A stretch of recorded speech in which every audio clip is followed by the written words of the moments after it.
Welcome. Sangeeta Bhalsingh या माझ्या YouTube चॅनलवर तुम्हा सर्वांचे हार्दिक स्वागत.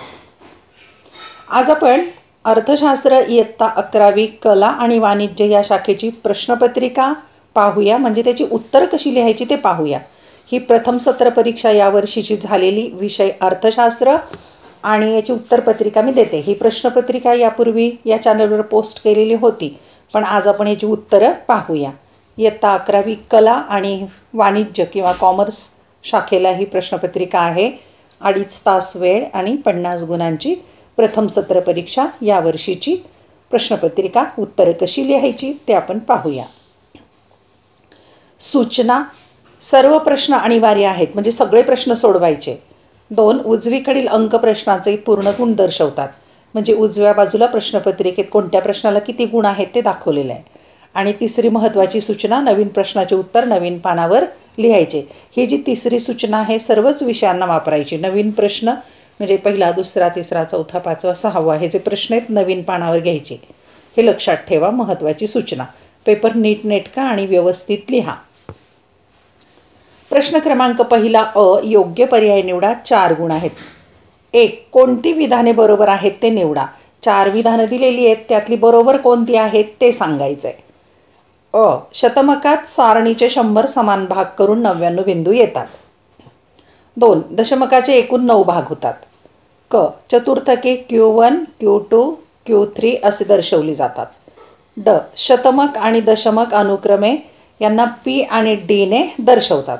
आता कोणतं विधान बरोबर आहे यामध्ये ते आपण पाहूया. समजून घ्या ते.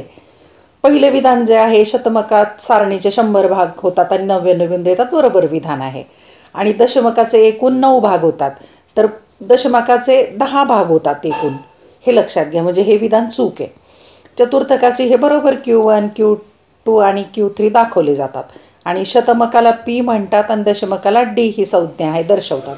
म्हणजे काय, तर फक्त दुसरं जे विधान आहे ते चुकीचं आहे आणि बाकीची बरोबर आहेत. आता पर्याय पाहूया. 1. अ आणि क. 2. अ आणि ब. 3. अ ब क.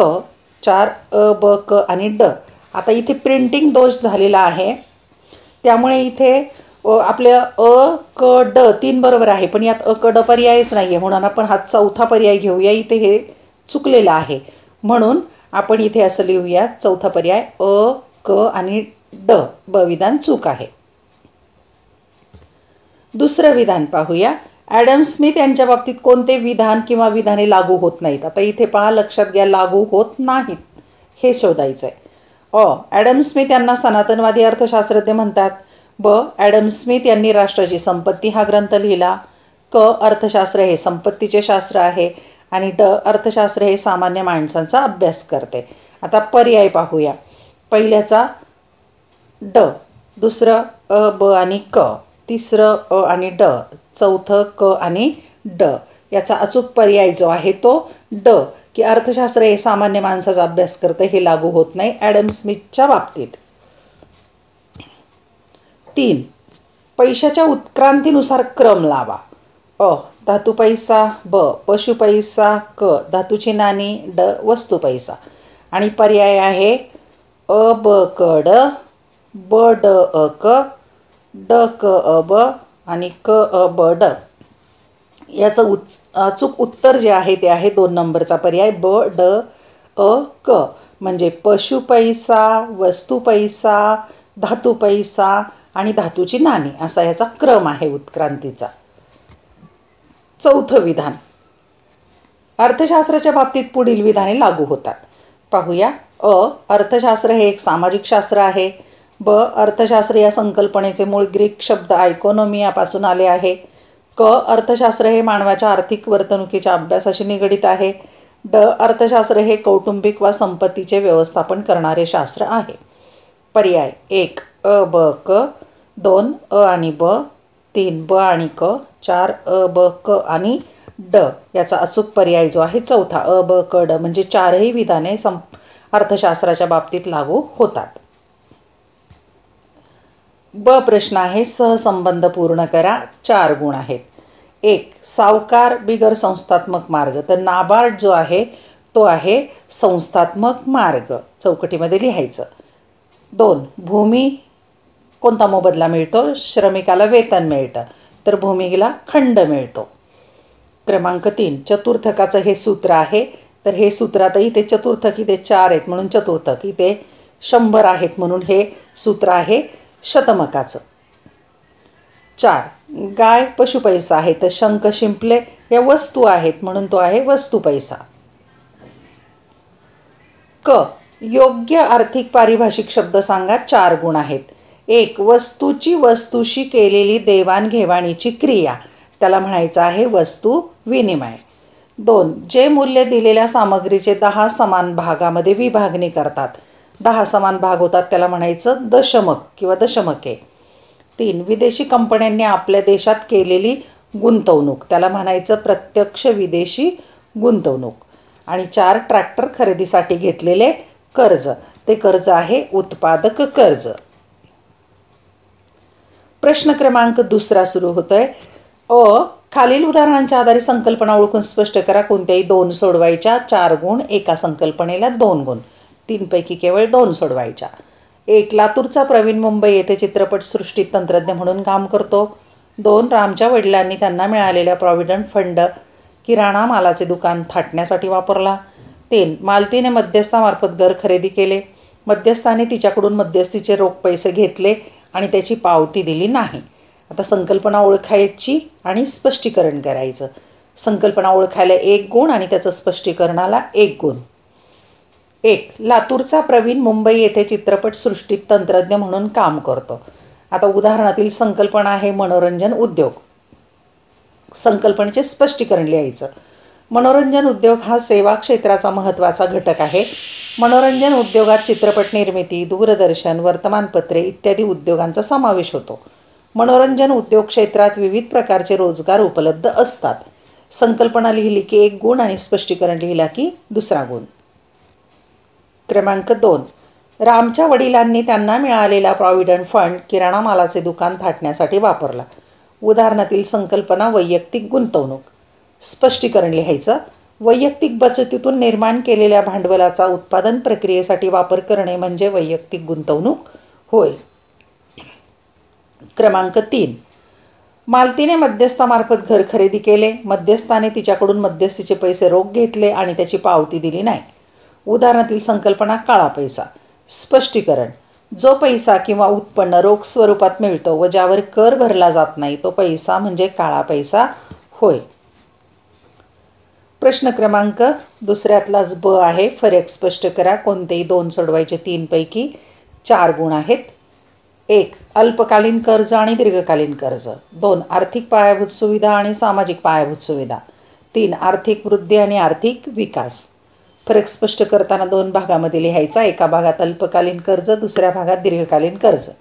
अल्पकालीनच्या भागात जो पतपुरवठा किंवा कृषी पतपुरवठा 2 वर्षाच्या कालावधीसाठी केला जातो त्यास अल्पकालीन कृषी पतपुरवठा म्हणतात. उदाहरणार्थ खतांची किंवा बियाण्यांची खरेदी, धार्मिक व सामाजिक समारंभ इत्यादी तात्कालिक कारणासाठी अल्पकालीन कर्ज पुरवठा केला जातो. दुसऱ्या भागात लिहायचं दीर्घकालीन कर्ज. जो कृषी पतपुरवठा 5 वर्षाहून अधिक कालावधीसाठी केला जातो त्यास दीर्घकालीन कृषी पतपुरवठा म्हणतात. उदाहरणार्थ ट्रॅक्टर खरेदी करणे, शेतजमिनीवर कायमस्वरूपी सुधारणा करणे इत्यादी कारणांसाठी दीर्घकालीन कृषी पतपुरवठा केला जातो. दुसरा फरक आहे आर्थिक पायाभूत सुविधा आणि सामाजिक पायाभूत सुविधा. अर्थ लिहायचा. वस्तूंचे आणि सेवांचे उत्पादन आणि वितरण सुलभ करणाऱ्या पायाभूत सुविधा म्हणजे आर्थिक पायाभूत सुविधा होत. मानवी जीवनाचा दर्जा सुधारणाऱ्या व आर्थिक विकासास चालना देणाऱ्या सुविधा म्हणजे सामाजिक पायाभूत सुविधा होत. दुसरा फरकाचा मुद्दा लिहायचा. उदाहरणार्थ ऊर्जा, वाहतूक, संदेशवहन इत्यादी आर्थिक पायाभूत सुविधांची उदाहरणे आहेत. आरोग्य, शिक्षण, मनोरंजन सेवा इत्यादी सामाजिक पायाभूत सुविधांची उदाहरणे आहेत. 2 मार्काला फक्त 2 फरकाचे मुद्दे लिहायचे. तिसरा फरक आहे आर्थिक वृद्धी आणि आर्थिक विकास. पहिला मुद्दा आहे अर्थ. देशाच्या वास्तव उत्पन्नात दीर्घकाळात झालेली संख्यात्मक वाढ म्हणजे आर्थिक वृद्धी होय. आर्थिक वृद्धीबरोबरच लोकांच्या कल्याणात वाढ करणाऱ्या महत्त्वपूर्ण आर्थिक घटकात परिवर्तनशील बदल म्हणजे आर्थिक विकास होय. फरकाचा दुसरा मुद्दा संकल्पना. आर्थिक वृद्धी ही एकांगी, संकुचित व संख्यात्मक संकल्पना आहे. आर्थिक विकास ही सर्वसमावेशक, व्यापक व गुणात्मक संकल्पना आहे. प्रश्न क्रमांक 3. खालील प्रश्नांची उत्तरे लिहा. कोणतेही 2, 3पैकी 2 सोडवायचे. 6 गुण म्हणजे एका प्रश्नाला 3 गुण. 1. मानवी गरजांची वैशिष्ट्ये स्पष्ट करा.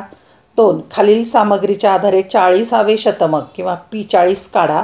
संख्या दिलेल्या आहेत 10, 15, 8, 16, 19, 11, 12, 14, 9. तिसरा प्रश्न आहे कृषी पतपुरवठ्याचे प्रकार स्पष्ट करा. आपण इथे 3ही प्रश्न सोडवणार आहोत. पहिला प्रश्न, मानवी गरजांची वैशिष्ट्ये स्पष्ट करा. उत्तर, मानवी गरजांची वैशिष्ट्ये पुढीलप्रमाणे आहेत. नंबर 1, गरजा अमर्यादित असतात.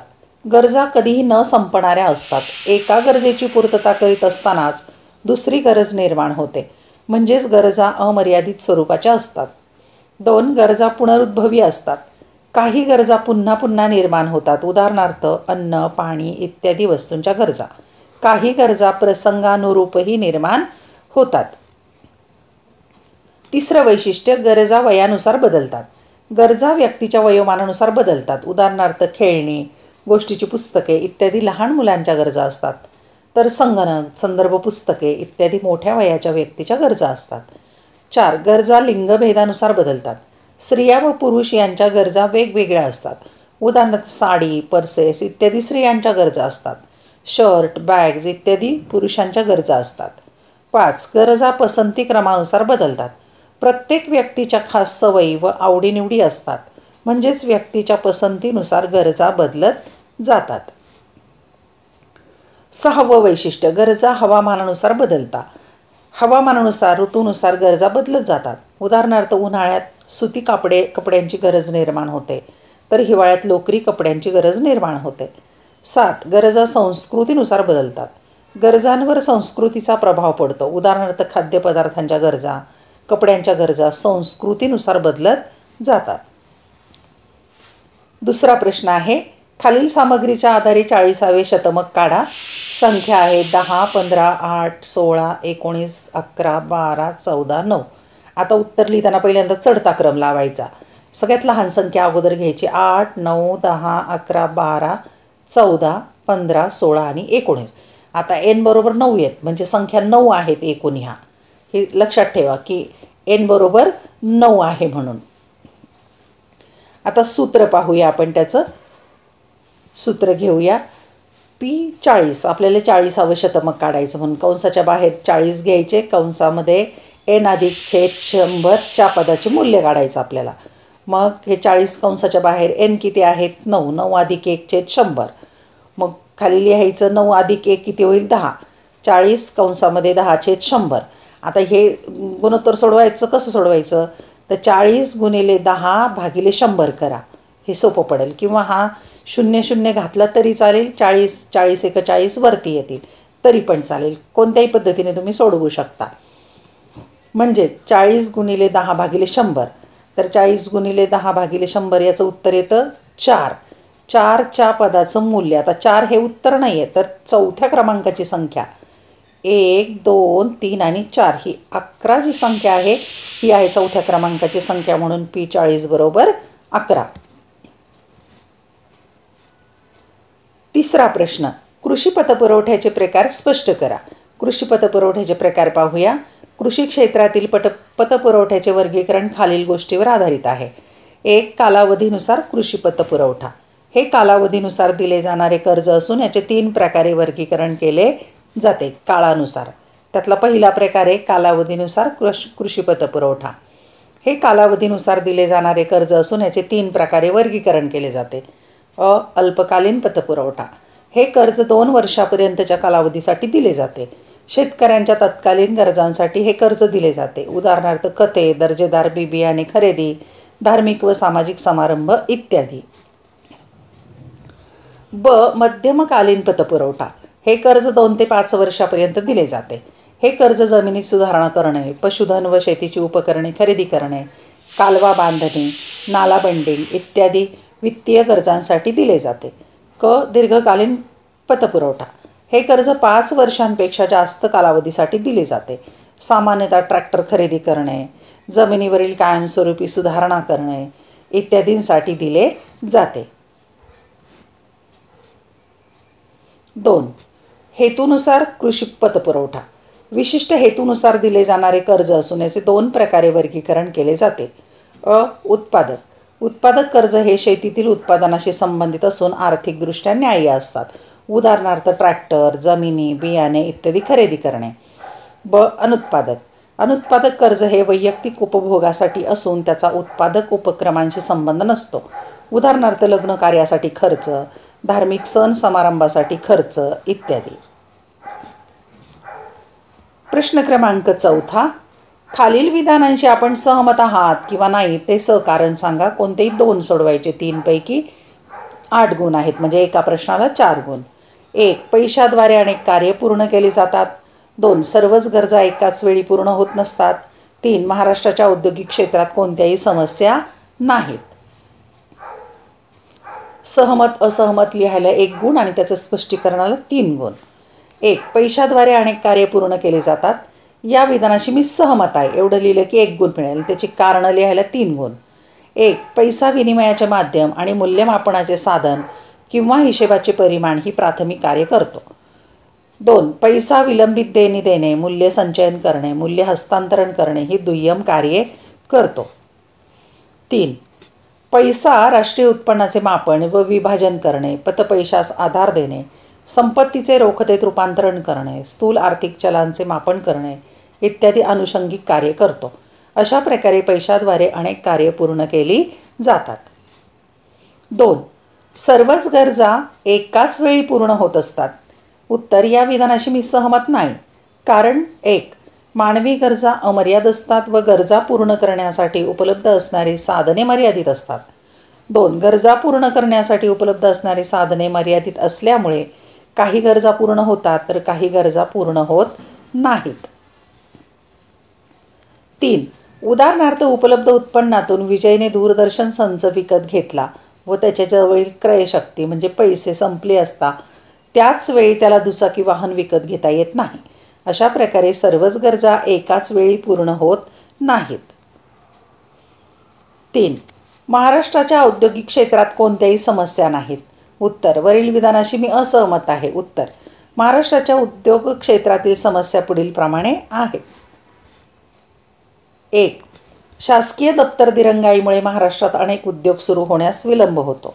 2. महाराष्ट्रात उद्योगांसाठी आवश्यक असणाऱ्या कौशल्य विकासाच्या संधी तुलनेने कमी प्रमाणात उपलब्ध आहेत. 3. महाराष्ट्रात उद्योगांसाठी आवश्यक असणाऱ्या सुधारित तंत्रज्ञानाचा तुलनेने अभाव आहे. 4. महाराष्ट्रातील काही भागात पायाभूत सुविधांचा अभाव असल्यामुळे उद्योगातील कच्च्या मालाच्या व पक्क्या मालाच्या वाहतुकीत अडथळे निर्माण होतात. 5. महाराष्ट्रात नवीन उद्योजकांना उद्योग सुरू करण्यासाठी प्रोत्साहित करणाऱ्या घटकांचा अभाव आहे. 6. महाराष्ट्रात उद्योगांच्या विकासाच्या बाबतीत प्रादेशिक असमतोल आहे. प्रश्न क्रमांक 5. खालील उतारा, तक्ता अभ्यासून त्यावरील प्रश्नांची उत्तरे लिहा. कोणतेही 2 सोडवायचे. 3 दिलेले आहेत आणि 8 गुण, म्हणजे एका प्रश्नाला 4 गुण आहेत. 1. खालील तक्ता अभ्यासून त्यावरील प्रश्नांची उत्तरे लिहा. तक्ता दिलेला आहे गुण, वारंवारता आणि संचित वारंवारता. गुण 10, 20, 30, 40, 50 आणि वारंवारता 4, 7. इथे रिकाम्या चौकटीत उत्तर लिहायचं आहे. इथे पण रिकाम्या चौकटी, इथे 4 चौकटी रिकाम्यामध्ये लिहायचं आहे उत्तर. इथे n बरोबर 38 आहे आणि इथे 38 आहे. तुम्ही याची बेरीज करत गेलात की उत्तर येईल तुम्हाला. पाहू प्रश्न काय. वरील तक्त्यातील रिकाम्या जागा भरा. हे 4 रिकाम्या जागा भरायच्यात आणि 2 वरील माहितीच्या आधारे 5वे दशमक काढायचं आहे. या तक्त्यावरून 5वं दशमक काढायचं आहे. आता आपण ही वारंवारतेचा तक्ता पूर्ण करूया. इथे आहे 13, नंतर इथे आहे 6 वारंवारता आणि इथे 11 आहे आणि इथे 32 आहे. तुम्ही बेरीज करत गेला का 38 येण्यासाठी ते बरोबर करता येईल. आता करून पाहूया आपण हे. आता हे पहा, पहिल्या गटाची 30 राहील 4. 4मध्ये 7 मिळवले तर ते होतात 11. अशा पद्धतीने मिळवत जायचं. D5 किंवा 5वे दशमक काढूया आपण. सूत्र आहे कंसाच्या बाहेर 5 n अधिक 1/10च्या पदाचं मूल्य. n बरोबर 38 आलेले आहेत म्हणून किंमत टाकली 38 अधिक 1/10. मग ते 38 अधिक 1 39, 5 कंसाच्या बाहेर आहेत, 39/10. मग 5 आणि 39चा गुणाकार करा. 5 गुणिले 39 भागिले 10 याचं उत्तर सोडवल्यास 19.5च्या पदाचं मूल्य येतं. मग 19.5 जे आहे ते संचित वारंवारतेत शोधायचे. पाहूया आपण. 19.5 जे आहे संचित 19 कशाच्या अंतर्गत येतील? 24. म्हणून इथे आपल्याला D5 येणार आहे 30. पहिल्या पदाचं मूल्य काढायचं. म्हणून आता इथे आपण पाहिले D5 बरोबर 30. संचित वारंवारतेत शोधायचे 19.5. अशा प्रकारे D5 30 येईल. दुसरा प्रश्न. खालील उतारा वाचून त्यावरील प्रश्नांची उत्तरे लिहा. गणेश बसने मॉलला गेला. त्याने तिकीट काढण्यासाठी वाहकाला 10 रुपयांचे नाणे दिले. मॉलमधून त्याने अनेक वस्तू घेतल्या. घेतलेल्या वस्तूंचे पैसे देण्यासाठी त्याने क्रेडिट कार्ड वापरले, परंतु पैसे घेणाऱ्या माणसाने त्याला आम्ही फक्त डेबिट कार्ड घेतो असे सांगितले. गणेशचे डेबिट कार्ड घरी राहिल्याने त्याने रोख पैशाने देयक भरले. आता यावर प्रश्न आहे. वरील व्यवहारात कोणकोणत्या प्रकारचे पैसे वापरले ते सांगा आणि त्यापैकी कोणत्याही 2 प्रकारच्या पैशांचं स्पष्टीकरण करा. पाहूया उत्तर आपण. 1. वरील व्यवहारात धातू पैसा, प्लास्टिक पैसा, कागदी पैसा या प्रकारचे पैसे वापरले आहेत. दुसरं प्रश्नाचं उत्तर. 2 प्रकारच्या पैशाचं स्पष्टीकरण. आपण धातू पैशाचं स्पष्टीकरण पाहूया. सोने, चांदी, तांबे, ॲल्युमिनियम, निकेल इत्यादी धातूंपासून तयार केलेला पैसा म्हणजे धातू पैसा होय. धातू पैसा हा तुलनेने कमी वहनीय व जास्त टिकाऊ आहे. दुसरा कागदी पैसा. कागदापासून तयार केलेला पैसा म्हणजे कागदी पैसा होय. कागदी पैसा हा तुलनेने अधिक वहनीय व कमी टिकाऊ आहे. तिसरा प्रश्न आहे. खालील उतारा वाचून त्यावरील प्रश्नांची उत्तरे लिहा. उतारा 1-2दा वाचला की सहजपणे उत्तर सापडतं. ग्रामीण विकास हा प्रशासनाचा एक वंचित भाग आहे. महात्मा गांधी यांच्या मते भारत हा खेड्यांचा देश आहे. खेड्यांचा विकास झाल्याशिवाय देशाचा विकास साध्य करणे अशक्य आहे.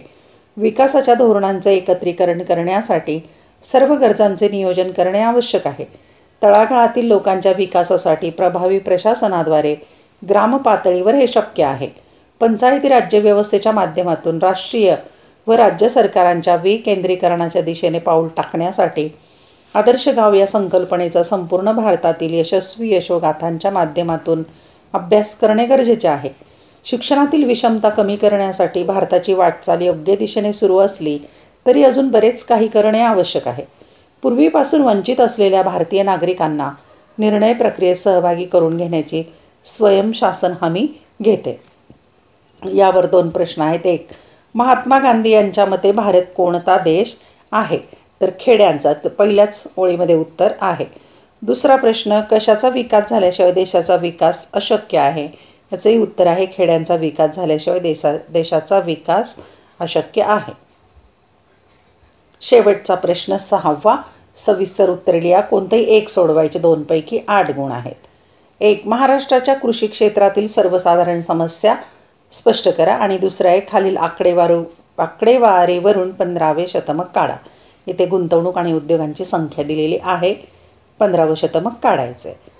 पहिला प्रश्न पाहूया आपण.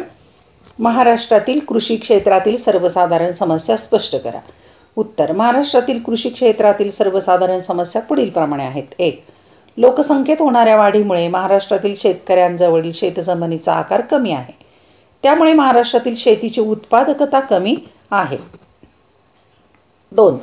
महाराष्ट्रात मोठ्या प्रमाणावर सीमांत शेतकऱ्यांच्या संख्येत आणि अल्पभूधारक शेतकऱ्यांच्या संख्येत वाढ होत आहे.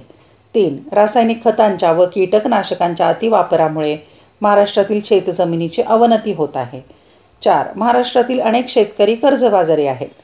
5. महाराष्ट्रात भूसुधारणा कायदा व पीक पद्धती यांची सदोष अंमलबजावणी होत आहे.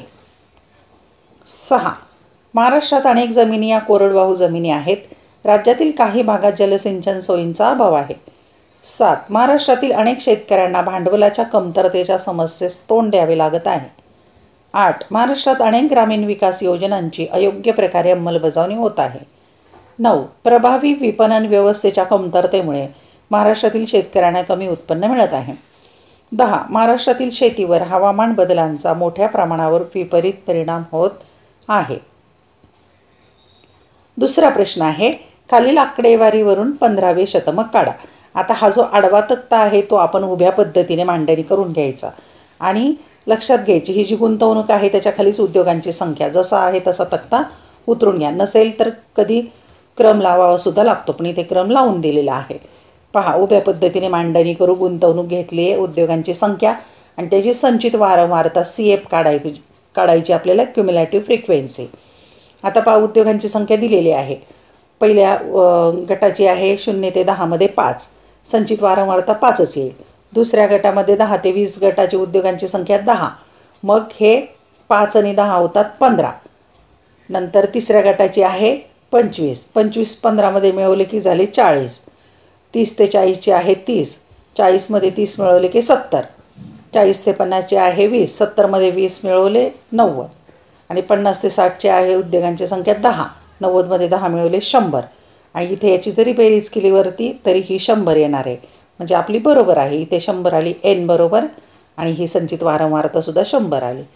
आपण आता पाहूयाच्या पदाचं मूल्य काढायचं आहे. P15 काढायचं म्हणून कंसाच्या बाहेर 15, n/100च्या पदाचं मूल्य आपल्याला अगोदर वर्ग शोधावा लागेल शतमकाचा, म्हणून कंसाच्या बाहेर 15, n किती आहेत 100/100च्या पदाचं मूल्य हे किती येणार आहे 100 100 1 100 एक उत्तर येईल. 15 गुणिले 1 केलं तर किती उत्तर येईल 15व्या पदाचं मूल्य, म्हणजे 15 उत्तर आहे. आता 15 उत्तर नाही आहे तर 15 या पदाचं मूल्य 15 या संचित वारंवारतेत येतं. आता हे 15 पदाचं मूल्य पाहूया आपण मागच्या स्लाईडमध्ये.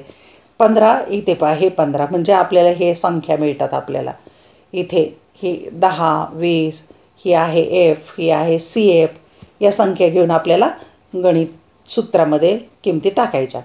म्हणून शतमकाचा वर्ग 10 ते 20 मिळाला.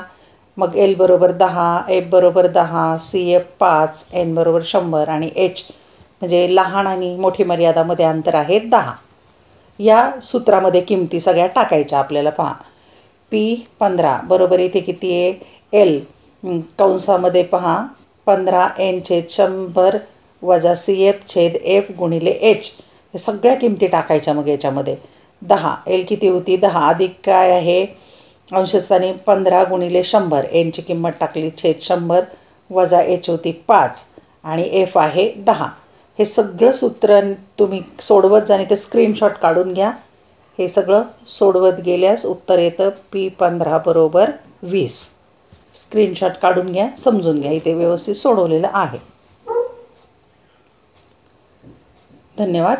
अशा प्रकारे आपण इयत्ता 11वी कला आणि वाणिज्य या शाखेची अर्थशास्त्र या विषयाची प्रश्नपत्रिका प्रथम सत्र परीक्षेची 50 गुणांची सोडवलेली आहे. तुम्हाला याचा नक्की उपयोग होईल. व्हिडिओ जर अशा प्रकारे आवडल्यास लाईक कमेंट शेअर जरूर करा. तुमच्या मित्रमैत्रिणींना हा व्हिडिओ तुम्ही पाठवू शकता. तसेच 11वी आणि 12वी या दोन्ही वर्गांच्या अनेक विषयांच्या प्रश्नपत्रिका आणि उत्तरपत्रिका या चॅनलवर आहेत. मागच्या काळाच्या काही प्रश्नपत्रिका आहेत त्या पाहायच्या असतील तर या चॅनलची प्लेलिस्ट एकदा जरूर पहा. अभ्यासासाठी शुभेच्छा.